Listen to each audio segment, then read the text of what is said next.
Rocky Gerung menilai rencana Gubernur Jawa Barat Deddy Mulyadi memasukkan anak nakal ke barak militer tidaklah tepat. Menurutnya, para siswa semestinya dididik di dalam sekolah. Rocky Gerung menilai anak-anak nakal itu dalam proses bertumbuh untuk mencari identitas. Rocky Gerung menyarankan sebaiknya preman saja yang dimasukkan ke dalam barak militer. Menurutnya, hal itu sebagai langkah awal para preman belajar disiplin sebelum diproses pidana. Usulan Rocky Gerung itu seolah diamini oleh Gubernur Jawa Barat Deddy Mulyadi Tribuners.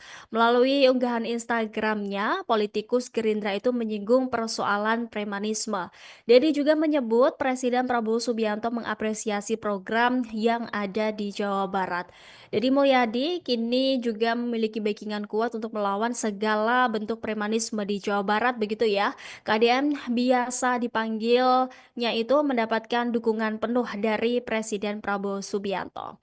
Menurut Dedi, dukungan penuh Prabowo dan pemerintah ini akan membuat iklim berinvestasi membaik. Pasalnya saat ini pengusaha berinvestasi di Jawa Barat terusik dengan kehadiran preman berbaju ormas. Mereka terus diganggu dan tidak pernah bercerita keluar karena takut dengan ancaman para preman ini. Karena kondisi horor itulah banyak pengusaha yang kabur dan ogah menanamkan modalnya di Jawa Barat.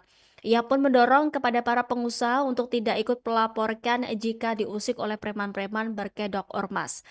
Hal itu diharap agar iklim produksi di Indonesia tidak terganggu, baik produksi skala UMKM maupun perusahaan besar yang menjadi penggerak ekonomi terutama di wilayah Jawa Barat.